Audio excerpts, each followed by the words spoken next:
सर्दी का वज़ू, गर्मी के रोज़े, जवानी की तौबा अल्लाह ताला को बहुत पसंद है। मौत से ज़्यादा तकलीफ़ देने वाला लम्हा कर्ज़ और मोहताजी का है।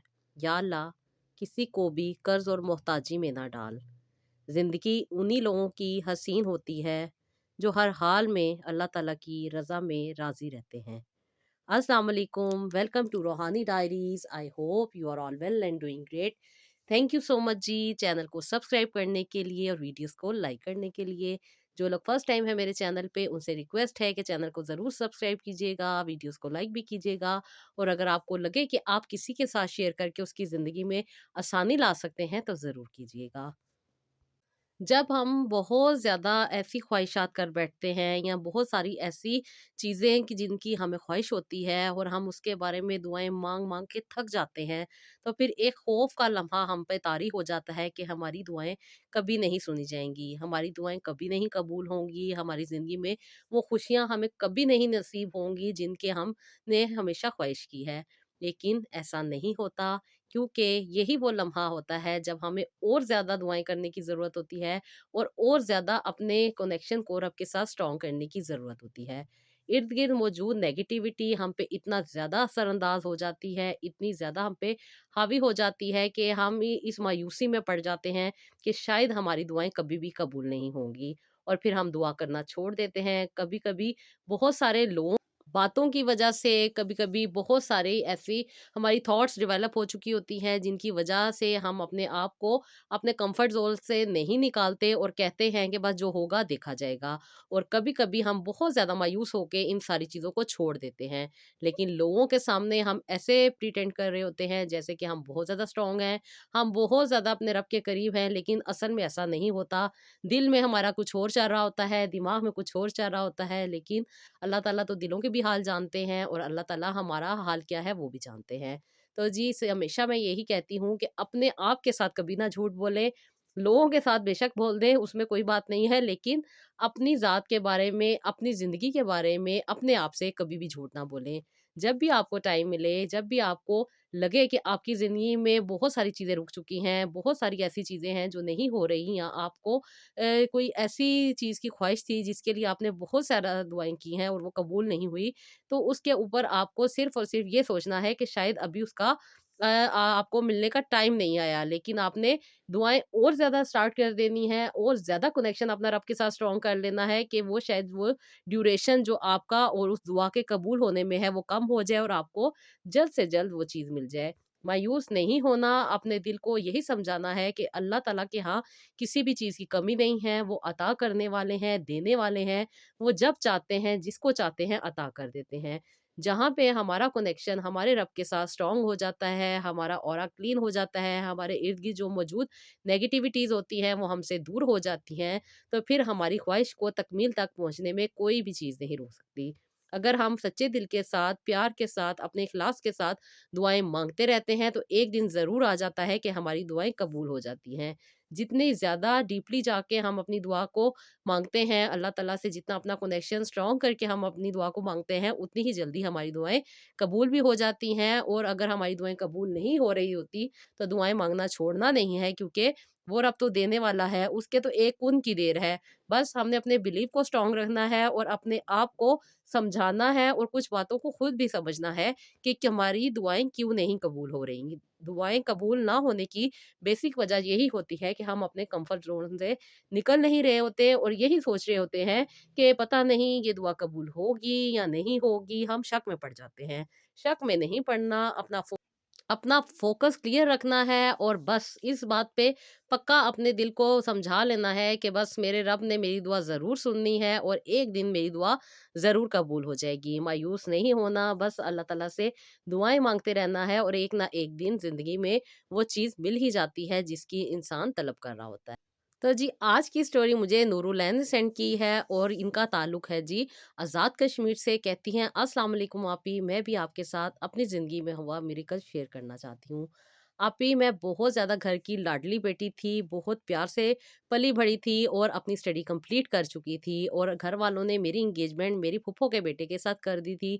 आप ही हम दोनों एक-दूसरे को बचपन से बहुत ज़्यादा पसंद करते थे और इनके टर्की चले जाने के बाद आप ही हमारा कनेक्शन और भी ज़्यादा स्ट्रॉन्ग हो गया था, क्योंकि हमारी मंगनी हो चुकी थी और उसके बाद आप ही ये टर्की चले गए थे। टर्की ये अपने बिज़नेस को एस्टेब्लिश करने के लिए गए थे, ये बहुत अच्छे थे और इसके साथ-साथ इन्होंने अपनी बहुत ज़्यादा डिग्रीज़ भी ली हुई थी, जो कि बिज़नेस को मैनेज करने में इनकी बहुत ज़्यादा हेल्पफुल साबित हुई। आप ही ये अपने बिज़नेस को एस्टेब्लिश कर रहे थे और ये पाकिस्तान से दूर थे। मैं पाकिस्तान में इनका इंतज़ार करती थी, अक्सर व बेशतर हमारी कॉल पे भी बात हो जाया करती थी और मेरे सब ख़ानदान में ये बात पता थी कि हमारी एंगेजमेंट हो चुकी है। क्योंकि आप ही हमने बहुत सादगी के साथ एंगेजमेंट की थी, इनफैक्ट इनके घर के लोग और हमारे घर के लोग ही मौजूद थे और हमने बाद में मिठाई सबके घर डिस्ट्रीब्यूट कर दी थी। हमने अभी फंक्शन करना था, क्योंकि अब्बू चाहते थे कि मेरा निकाह हो तभी सारे ख़ानदान को इनवाइट किया जाए और तभी सबको पता चले। लेकिन आप ही जब से हमारी एंगेजमेंट का हमारे कुछ रिश्तेदारों को पता चला था, तब से आप ही मेरे रिश्ते में बहुत ज़्यादा परेशानियाँ और बहुत ज़्यादा तकलीफ़ें आनी शुरू हो गई थीं। आप ही मेरी ख़ाला बहुत अच्छी थी, लेकिन ख़ालू की वजह से आप ही कुछ हमारे पर्सनल इश्यूज़ चल रहे थे, जिसकी वजह से अक्सर और बेशतर जब भी ख़ाला हमारे घर आया करती थीं, ख़ालू कोई ना कोई ऐसी बात कर दिया करते थे, जिसकी वजह से बात बढ़ती-बढ़ती बहनों तक आ जाती थी और फिर बहनों की भी आपस में लड़ाई हो जाती थी, जिसकी वजह से अम्मी और ख़ाला बहुत कम मिला करती थी।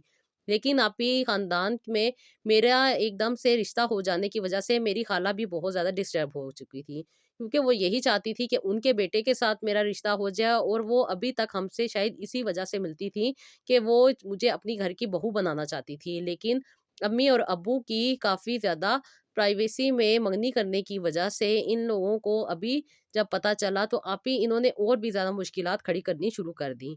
खाला बहुत ज़्यादा दुखी हो चुकी थी और वो चाहती थी कि किसी न किसी वजह से मेरा रिश्ता टूट जाए और आप ही वो अक्सर व बेशतर ऐसी बातें कर दिया करती थी, जिसकी वजह से ख़ानदान में कुछ इश्यूज़ बन जाया करते थे और फिर बात घूमती-फिरती हमारे तक पहुँच ही जाती थी और हमारे तक पहुँचने के बाद हमारी फूफो तक पहुँचती थी और फिर फूफो भी इस बात पे सोचने पे मजबूर हो जाती थी कि क्या वजह है, ये ऐसा क्यों हो रहा है? और फूफो क्योंकि काफ़ी अरसे से लंदन रहती थी, लेकिन अब उनका बेटा अपना कारोबार और अपना सारा बिज़नेस टर्की में एस्टेब्लिश करना चाहता था और यही चाहता था कि वो वहीं पे रहे। इसलिए उसने बहुत ज़्यादा अच्छा स्टेप उठाया था और सारे घर में उन्हीं की बातें हुआ करती थी। इनफैक्ट हमारा पूरे ख़ानदान में लोग उनकी वाह-वाह किया करते थे। लेकिन आप ही जब से मेरी ख़ाला को पता चला कि मेरा रिश्ता उनके साथ हो चुका है और अब हम लोगों ने निकाह करना है, जिसके बाद मेरे पेपर्स रेडी होंगे और मुझे रुखसत होकर टर्की ही जाना है।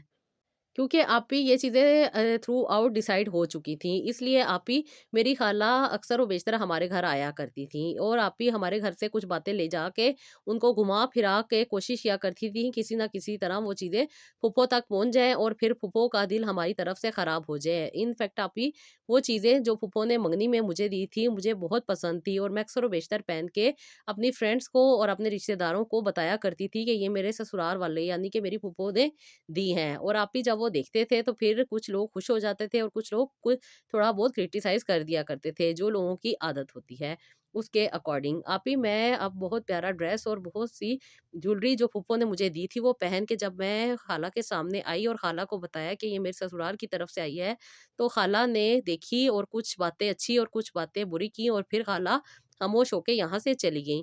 आप ही अब खाला ने इस बात को दूसरे तरीके से मेरे बहुत सारे रिश्तेदारों में फैला दिया कि मेरी कोई भी चीज़ अच्छी नहीं थी। उन्होंने मुझे आर्टिफ़िशियल ज्वेलरी दी थी, उसके साथ-साथ उनके दिए गए जो चीज़ें थी वो भी मुझे पसंद नहीं थी और मैं उनके ऊपर बहुत ज़्यादा नेगेटिव बातें किया करती थी। जबकि आप ही ऐसा नहीं था और ना ही मैंने कभी ऐसा किया था। लेकिन ये खाला का अपना हसद और जलन था कि वो यही चाहती थी कि किसी न किसी मेरा रिश्ता तोड़ के अपने बेटे के साथ कर लें। मेरी बेसिक जायदाद थी जो कि आप ही इन सब लोगों को नज़र आती थी। वरना मेरा इतना बदतमीज़ रवैया भी ये लोग एक्सेप्ट कर देते थे और यही चाहते थे कि मैं इनके घर की बहू बन जाऊँ। लेकिन आप ही होता तो वही है जो नसीब में लिखा होता है। लेकिन हमारी लाखों कोशिशों और लाखों पॉज़िटिविटी के बावजूद भी आप ही बहुत सारी ऐसी बातें जो कि हमारे घर से बाहर आउट हो चुकी थी, जो कि हमारी पॉज़िटिव बातें थी। लेकिन उन्हें किस तरीके से नेगेटिव करके हमारी फूफो तक पहुँचा दिया गया और फिर फूफो का दिल खराब होना स्टार्ट हो गया। बस फूफो भी पीछे हट गईं और फूफो ने फिर इस रिश्ते के लिए खामोशी इख्तियार कर दी। अक्सर व बेशतर जब अम्मी-अब्बू फूफो को कॉल किया करते थे, तो फूफो बस टाल दिया करती थी। कभी कोई बहाना करके, कभी कोई बहाना करके। क्योंकि अम्मी और अब्बू ने पहले डिसाइड किया हुआ था कि कुछ अरसे के बाद मेरे यहाँ निकाह कर दिया जाएगा ताकि जल्द से जल्द रुखसती हो जाए। लेकिन फूफो ने वो टाइम जो आने वाला था उससे डिले करना शुरू कर दिया और बहाने बना-बना के उस टाइम को आगे ले गईं। अम्मी और अब्बू बहुत ज़्यादा परेशान थे कि फूफो ऐसे क्यों कर रही हैं। अब वो उस तरीके से बात भी नहीं करती थी सही तरीके से और बहुत ज़्यादा चीज़ों को इग्नोर कर दिया करती थी। अम्मी बहुत ज़्यादा परेशान हो रही थी कि फूफो का बदलता रवैया कहीं किसी की कोई फ़साद डाला हुआ ना हो। क्योंकि आपी फूफो लंदन में रहती होती थी और उनके बेटे ने टर्की में एस्टेब्लिश होना था और ये सारी चीज़ें ख़ानदान में वैसे ही तकलीफ़ का बाइस बन रही थी। इसी वजह से आपी मेरी ख़ाला ने जो-जो फ़साद डालने थे वो उन्होंने हर तरह के डालने शुरू कर दिए, जिसकी वजह से मेरी ताई अम्मा को बहुत सारी बातें पता चल जाया करती थी और ताई अम्मा भी मसाले लगा के मेरी फूफो को बता दिया करती थी। और इस वजह से फूफो का दिल भी ख़राब होने लग गया। आप ही हमें तो अभी इन बातों का नहीं पता था कि हमारे पीछे क्या प्लानिंग चल रही है। लेकिन ख़ानदान में बाकी मेंबर्स के साथ जब मिलते थे तो कुछ ना कुछ पता चल ही जाया करता था कि शायद उनका अब इरादा नहीं है शादी करने के लिए, शायद वो ये रिश्ता तोड़ दें और इस तरह की नेगेटिव बातें सुन के आप ही मेरा दिल बैठ जाया करता था क्योंकि मैं अपने कज़न को बहुत ज़्यादा ही चाहती थी और मेरी तो शादी भी होने वाली थी। और इतने प्यार से हमारा सारा रिश्ता तय पाया था और इतनी ज़्यादा एहसास और ख़्याल के साथ ये रिश्ता आगे बढ़ रहा था। लेकिन पता नहीं किसकी नज़र लग गई या कहूँ कि किसी ने जानबूझ के इस रिश्ते में फसाद डाल दिया या मेरी तकदीर में कुछ ऐसा लिख दिया गया था। आप भी बहुत परेशान थी, बहुत ज़्यादा तकलीफ़ से गुज़र रही थी कि फूफो की एक दिन कॉल आई और फूफो ने साफ इनकार ही कर दिया कि वो अब इस रिश्ते को आगे नहीं लेके चल सकती। अम्मी और अब्बू के बहुत ज़्यादा इतराज़ करने पर फूफो ने बताया कि तुम्हारे बेटी का अफ़ेयर तुम्हारी बहन के बेटे के साथ था, तो तुमने हमें ये बात क्यों नहीं बताई? उसकी बहुत सारी पिक्चर्स हमारे पास मौजूद हैं और ये सारी चीज़ें अगर तुम चाहो तो मैं तुम्हें भी दिखा सकती हूँ। अम्मी और अब्बू के तो पाँव के नीचे से ज़मीन ही निकल गई कि मेरी फूफो ने इतनी बड़ी बात कह दी, वो भी अपनी बहू के लिए जिसके साथ उनके बेटे की मंगनी हुई है, जबकि ऐसा अभी कुछ भी नहीं था। आजकल एआई का दौर है और हमारे बड़े-बूढ़े ये चीज़ें बहुत कम समझ सकते हैं। वो जो देखते हैं फ़ौरन ही एक्सेप्ट कर देते हैं, जिसकी वजह से आप ही बहुत ही ज़्यादा तकलीफ़ और बहुत ही ज़्यादा प्रॉब्लम का बाइस बन जाया करती हैं कुछ ना कुछ बातें। इसी तरह आप ही मेरी खाला ने कुछ ऐसी चीज़ें क्रिएट की अपने बेटे के साथ और मेरी फूफो को सेंड कर दी, जिसकी वजह से आप ही फूफो का दिल भी खराब हो गया कि एक लड़की अगर एक लड़के के साथ इतनी बेतकल्लुफ़ हो सकती है और अपने घर वालों को बताए बगैर उसके साथ आउटिंग्स वगैरह पे जा सकती है, तो क्या बाद में होगा और जिसकी लड़की के दिल में अगर कोई और मोहब्बत मौजूद है, तो फिर उसको उसके साथ ही रहना चाहिए। इस तरह की बातें करके फूफो ने फ़ोन कॉल बंद कर दी। अब्बू क्योंकि इतने पढ़े-लिखे नहीं थे, सर पकड़ के बैठ गए और अम्मी को भी ये सारी बातें सुन के बहुत ज़्यादा तकलीफ़ हुई। इनफैक्ट अम्मी की हालत बहुत ज़्यादा ख़राब हो गई और अम्मी का बीपी काफ़ी ज़्यादा शूट कर गया। जिसकी वजह से ये सारी रात हमें अम्मी के साथ गुज़ारनी पड़ी और अम्मी को बार-बार बीपी चेक करना और अम्मी को मेडिसिन देना और फिर कभी डॉक्टर के पास लेके जाना। अब भी पूरी रात हमने इसी तरीके से गुज़ारी। रो-रो के सारी हमारी रात गुज़री। अल्लाह ताला से दुआएँ कर रहे थे कि अल्लाह ताला अम्मी को सेहत दे और ये जो मसला हमारे घर में पड़ गया है, अल्लाह ताला इसको जल्दी से सही कर दे। क्योंकि अप्पी अब्बू बहुत ज़्यादा गुस्सा थे और मेरी लाख बातें बताने और लाख कस्में उठाने के बावजूद भी अब्बू इस चीज़ को एक्सेप्ट नहीं कर सकते थे क्योंकि अब्बू को जो तस्वीरें दिखाई गई थी, वो अब्बू के लिए तो रियल थी, लेकिन मैं तो जानती हूँ कि किस तरीके से इन्होंने क्रिएट की होंगी। अब्बू थोड़ी-सी अपनी बहन की बातों में आ गए थे, जिसकी वजह से ना अब्बू कुछ पॉज़िटिव कह रहे थे और ना ही कुछ नेगेटिव कह रहे थे, बल्कि बिल्कुल खामोश होके रह गए थे। अम्मी तो समझ चुकी थी कि ये कोई ना कोई इस चालाकी की गई है।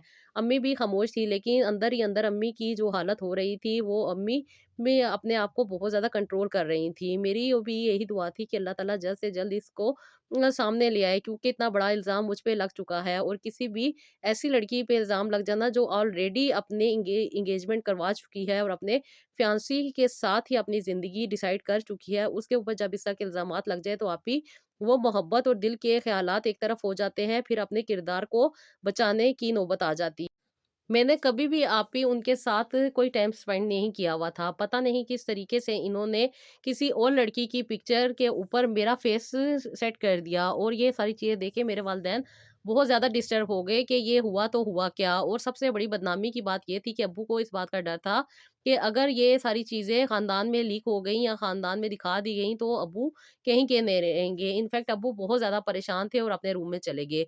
अब्बू ने एक भी लफ़्ज़ नहीं बोला, लेकिन मैं समझ सकती थी कि अब्बू बहुत ज़्यादा तकलीफ़ में हैं, और मैं अब्बू को यही कस्में दे-दे के कह रही थी, "अब्बू, ये मेरी पिक्चर्स नहीं हैं, ना ही मैं कभी इनके साथ गई हूँ और ना ही मैंने कभी इस तरह किसी भी लड़के के साथ टाइम स्पेंड किया है।" लेकिन आप ये इल्ज़ाम मुझ पे लग चुका था, और हर तरह से मैं अपने आप को साफ़ करने के बावजूद भी अपने ही आप को कसूरवार समझ रही थी। लेकिन ये सारी की सारी जो बात थी आप ही मेरी खाला की बनाई हुई थी। उनके बेटे के साथ कुछ भी मेरा ऐसा अफ़ेयर नहीं था।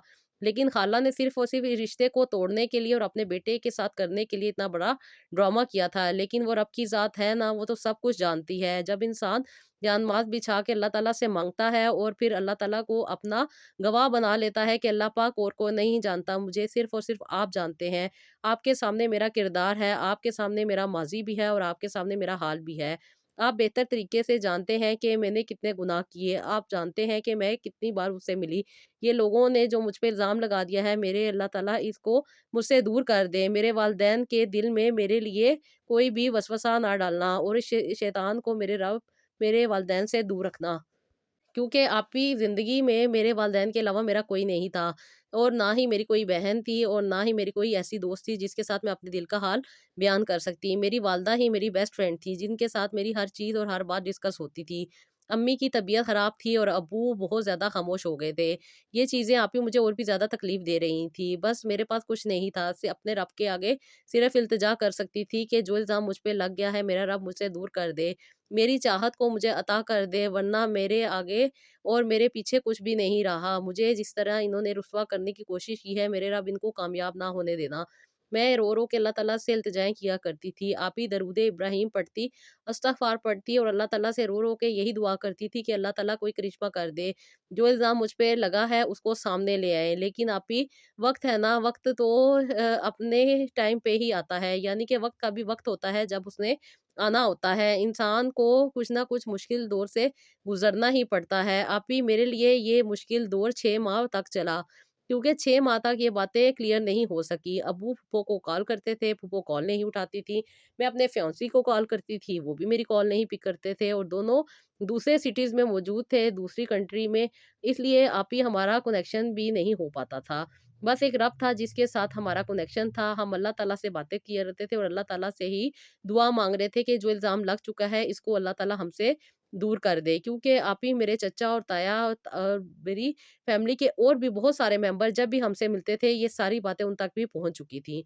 हर किसी की बात का जवाब देते-देते अब्बू थक चुके थे, और एंड पे अब्बू ने सबसे कतई ताल्लुक कर लिया, क्योंकि कोई अब्बू के पास ठोस वजह नहीं थी कि वो इस चीज़ को क्लियर कर सकें कि मेरी पिक्चर नहीं है। जबकि मेरे ख़ानदान में कुछ ऐसे लोग थे जो ये समझते थे कि ये सारी चीज़ें एआई से क्रिएट की गई हैं, और वो समझाते थे कि ऐसा कुछ नहीं है।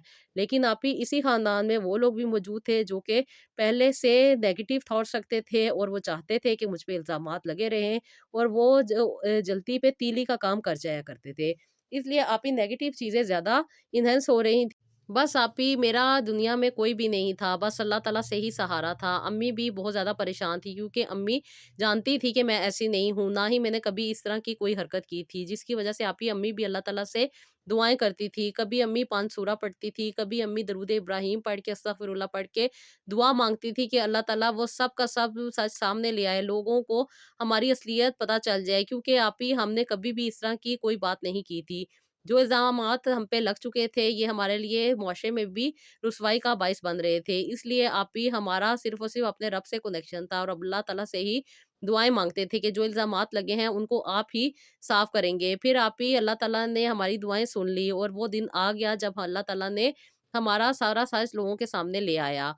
आप ही खाला की तबीयत बहुत ज़्यादा ख़राब थी, और खाला को इमरजेंसी में लेके गए, जिसकी वजह यही थी कि खाला ने बहुत सारी नेगेटिविटी की वजह से अपने आप को और अपने इनर को ख़राब कर चुकी थी। और अल्लाह ताला है ना, जब इंसान बेबस हो जाता है और अल्लाह ताला के आगे आंसू बहाता है, तो अल्लाह ताला तो फिर 70 मौत से भी ज़्यादा प्यार करते हैं। वो तो इंसान को कभी भी रुसवा नहीं होने देते, और वो इंसान जिसने कभी कोई गुनाह ही ना किया हो, उस पे कैसे इल्ज़ाम लग सकते हैं, और लगे हुए इल्ज़ामात को अल्लाह ताला खुद क्लियर कर देते हैं। बेशक मेरा रब अता करने वाला है। आप ही खाला की तबीयत ख़राब होने की वजह से जब इन्हें इमरजेंसी में लेके गए, तो खाला बहुत ज़्यादा तकलीफ़ में थी। डॉक्टर ने बहुत सारी इन्हें ट्रीटमेंट दिया, जिसकी वजह से खाला को सुकून भी नहीं आ रहा था, और खाला बहुत ज़्यादा तड़प रही थी। हर हर बार डॉक्टर आता, नया इंजेक्शन, नई मेडिसिन देता, लेकिन कोई फ़र्क ना पड़ता। अब डॉक्टर्स ने कहा कि आप इनको दूसरे हॉस्पिटल में ले जाएँ, क्योंकि 3 दिन से हम इनका ट्रीटमेंट कर रहे हैं, जिस कदर हो सकता था हमने कर दिया है, लेकिन इनकी कुछ चीज़ें स्टेबल नहीं हो रही। आप इसको यहाँ से ले जाइए, क्योंकि यहाँ पे कुछ ऐसी फैसिलिटीज़ भी मौजूद नहीं है। ख़ैर, वहाँ से खाला को ये एक प्राइवेट हॉस्पिटल में ले आए। यहाँ पे खाला का ट्रीटमेंट वगैरह हो रहा था, लेकिन अभी भी इनकी कंडीशन स्टेबल नहीं थी। बहुत मुश्किल के साथ इनकी कंडीशन स्टेबल हुई, क्योंकि खाला ने जो-जो कुछ दुनिया में किया हुआ था, वो तो इंसान को भुगतना ही पड़ता है। खाला की तबीयत ख़राब थी। ख़ैर, खाला घर आई, लेकिन खाला कोमे में थी, खाला को होश नहीं था। 1 हफ़्ता पूरा हॉस्पिटल में रहने के बाद खाला घर आ गई थी। खाला के घर में उनकी बेटियाँ और उनके बेटे मौजूद थे, जो कि इन सारी चीज़ों को देख रहे थे। उनकी एक छोटी बेटी, जो कि बहुत ज़्यादा अच्छी और अल्लाह ताला के बहुत ज़्यादा करीब थी, उसने सारा खाला का हाल बयान कर दिया और रो-रो के मेरी अम्मी से कहा कि इनको माफ़ कर दें, ये आप लोगों की बददुआएँ हैं, जिसकी वज़ह से मेरी अम्मी का ये हाल हो चुका है। अम्मी ने बहुत ज़्यादा गलत किया था, और बाजी और अम्मी ने मिलकर ये सब एआई की चीज़ें क्रिएट की थी, जिसकी वज़ह से फूफो का दिल ख़राब हुआ और उन्होंने आपसे ये ताल्लुक तोड़ दिया। मैं अभी आपकी फूफो को कॉल करती हूँ और उनसे खुद बताती हूँ कि मेरी अम्मी ने क्या कुछ किया था। ये बातें सुन के अब्बू और अम्मी भी हैरान हो गए कि सगी बहन होने के साथ ये इस तरह की घिनौनी साज़िश कर सकती है। मेरी खाला जिस तकलीफ़ में थी, अम्मी तो उनकी बहन थी, अम्मी से तो नहीं रहा गया, और अम्मी ने ये सारी बातें सुनने के बाद सिर्फ़ खामोशी इख्तियार कर ली। अम्मी यासीन पढ़ती थी और खाला पे दम कर देती थी, और घर वापस आ जाया करती थी। अम्मी बहुत ज़्यादा तकलीफ़ में थी, अब्बू भी बहुत ज़्यादा तकलीफ़ में थे, लेकिन इन सारी बातों की वज़ह से अम्मी और अब्बू को तसल्ली हो गई थी कि मेरा कोई कसूर नहीं है। बस कुछ हालात होते हैं इंसान को कि वो बहुत ज़्यादा घबरा जाता है, और यही वज़ह थी कि अम्मी-अब्बू घबरा गए थे और कुछ नहीं कर पा रहे थे। बस अपने आप को ही ब्लेम कर रहे थे। ये अल्लाह का करम था कि अल्लाह ताला ने मेरी असलियत और मेरी सफाई सामने लानी थी, और अल्लाह ताला ने ये सब कुछ करना था। कुछ दिनों के बाद खाला को होश आया, तो खाला ने यही कहा कि वो अपने बहन से और उसकी फैमिली से माफ़ी माँगना चाहती हैं, जिस पे खालू ने हम सबको अपने घर बुलाया। जब हम घर में आए, तो खाला ने रो-रो के अम्मी से हाथ जोड़-जोड़ के माफ़िया माँगी, और अम्मी को सारी बात बता दी, और अम्मी से कहा कि मुझे माफ़ कर दो, मुझसे गलती हो गई, मैंने अपनी लालच में बहुत गलत कर दिया। मैं ये चीज़ें अपनी ही लालच में कर रही थी, मुझे माफ़ी दे दो, क्योंकि खाला बहुत ज़्यादा तकलीफ़ में थीं और यही चाहती थीं कि अम्मी खाला को माफ़ कर दें। और अम्मी तो बहुत ही ज़्यादा नरम दिल की मालिक थीं, इसलिए अम्मी ने उन्हें यही कहा कि उन्होंने खाला को माफ़ कर दिया है, लेकिन दिल का हाल अल्लाह बेहतर जानता था। अम्मी ने खाला को तसल्ली दी और अम्मी घर वापस आ गईं। उसके बाद कई दिनों तक अम्मी खाला की तरफ नहीं गईं। खाला भी परेशान थी कि अम्मी क्यों नहीं आ रही। फिर कुछ तबीयत बेहतर होने के बाद खाला और खालू हमारे घर आए और अम्मी से दोबारा से माफ़िया माँगी और कहा कि हम तुम्हारी नंद से बात करते हैं कि वो हमसे जो गलतियाँ हुई हैं, उस पे हमें माफ़ कर दे। हमने दोनों को खराब करने की बहुत कोशिश की, लेकिन रब की ज़ात जिसके साथ हो, अल्लाह ताला कभी भी इंसान को नाउम्मीद नहीं करता। मैंने बहुत बड़ा गुनाह किया है, मेरा रब भी मुझे माफ़ कर दे।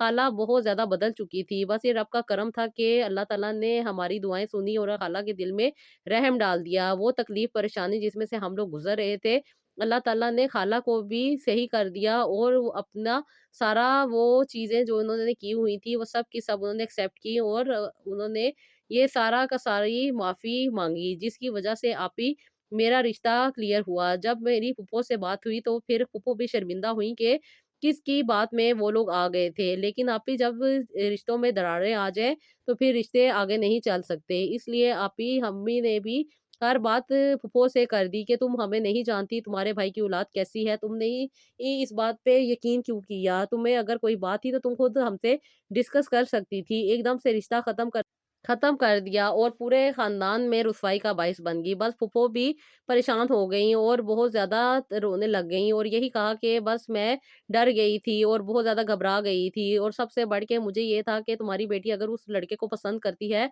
तो उसके साथ अपनी ज़िंदगी गुज़ारे। मैं शक में आ गई थी, जिसकी वज़ह से मैंने अपने बेटे को भी रोक दिया था कि वो तुम लोगों को कोई कॉन्टैक्ट ना करे, वरना बहुत बातें आगे की आगे बढ़ सकती थी। बेवज़ह उसके भी ज़ुबान से कुछ ऐसे अल्फ़ाज़ निकल जाते जो आज तकलीफ़ का बाइस होते। इसलिए मैंने इन सारी चीज़ों को कवर करने के लिए खामोशी इख्तियार कर ली थी और तुम्हें ये इजाज़त दे दी थी कि तुम अपनी बेटी को चाहो अपनी मर्ज़ी से जहाँ वो चाहती है उसकी शादी कर दो। क्योंकि मैं इन सारी चीज़ों से अनजान थी और जो सबूत मुझे दिखाए गए थे वो मेरे सामने थे। मैं बहुत ज़्यादा परेशान थी। मैंने यही सोचा था कि ये अपने मन की मुराद को पा ले, जिसको पसंद करती है उसके साथ अपनी ज़िंदगी गुज़ार ले। लेकिन अब ये सारी चीज़ें क्लियर हो गई हैं, जिसकी वजह से मैं शर्मिंदा हूँ और मैं सबसे माफ़ी माँगती हूँ। फूफो ने भी हम सबसे माफ़ी माँगी, लेकिन फूफो भी एक डाउट में थी, जिसकी वजह से ये सब कुछ हुआ था। इसके बाद आप ही अब्बू ने कहा कि अगर इस रिश्ते को कायम रखना है तो अगले ही महीने रुखसती करो, वरना मैं इस मेरी तरफ से इस रिश्ते को ख़त्म समझो। लेकिन फूफो ने बहुत ज़्यादा इसरार किया और कहा कि हम अगले महीने ही आएँगे और निकाह कर लेंगे। ख़ैर आप ही सारी बातें अल्लाह ताला के करम से क्लियर हुईं। इस सारी सिचुएशन को आप ही 2.5 साल हमने बर्दाश्त किया, लेकिन अल्लाह ताला ने आसानी अता करनी थी, उन्होंने आसानी अता कर दी। आप ही 1 महीने के बाद फूफो बहुत ज़्यादा तैयारी के साथ पाकिस्तान आई और मेरी बहुत धूम-धाम के साथ निकाह किया और उसके बाद मेरे पेपर्स वगैरह रेडी के होने के लिए ले गए। बस आप ही अल्लाह ताला इंसान को कभी भी अकेला नहीं छोड़ और मेरी ज़िंदगी में भी आप ही ये मौजज़ा हुआ कि मेरे पे लगे इल्ज़ामात हट गए और मेरे लिए ज़िंदगी बेहतर हो गई। बस ये मेरे रब का करम था। मेरी अल्लाह ताला से यकीन और अल्लाह ताला पे तवक्कुल कि अल्लाह ताला मुझे कभी भी अकेला नहीं छोड़ेंगे। अभी ये वक़्त गुज़ारना बहुत मुश्किल था, लेकिन ये रब का करम था कि उसने मुझ पे लगे इल्ज़ामात को क्लियर कर दिया और सब की असलियत सामने ले आई। बस अल्लाह ताला से यही दुआ है कि अल्लाह ताला आगे भी मेरे रिश्ते को नज़रे बद से बचाए और हर किस्म के हासदीन से दूर रखे। आमीन सुम्मा आमीन। आप भी मेरे लिए ज़रूर दुआ कीजिएगा कि मेरी ये शादी कामयाब रहे और जल्द से जल्द मैं रुखसत होके अपने हस्बैंड के साथ टर्की चली जाऊँ। आमीन सुम्मा आमीन। सिस्टर हमारी दिल से दुआ है कि अल्लाह ताला आपको बहुत सारी खुशियाँ अता करे। आमीन सुम्मा आमीन।